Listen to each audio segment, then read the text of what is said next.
Truck चालकांच्या माध्यमातून झारखंडमधील दुर्गम भागामधून महाराष्ट्रात अफूची मोठ्या प्रमाणावरती तस्करी होत असल्याचं नागपूर ग्रामीण पोलिसांच्या तपासामध्ये समोर आलं।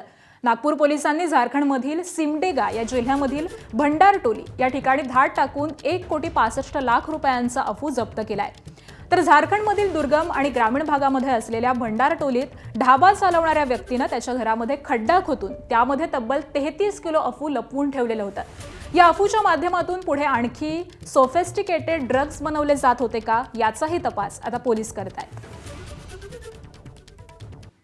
हा केसमध्ये ते ब्लॅकबर्ड लिंक जे आहे ते झारखंडचे निघाला।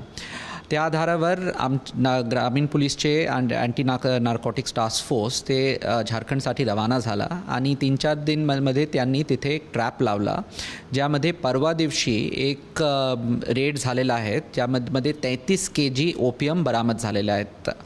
33 kg ओपियमचे व्हॅल्यू आहेत 1,65,00,000 आणि जे सप्लायर पण होता, ज्यांनी हे ट्रक ड्रायव्हरला सप्लाय केला होता ट्रान्सपोर्ट नेटवर्कमध्ये ओपियम सप्लायसाठी, त्यांना पण आम्ही अटक केलेलं आहे।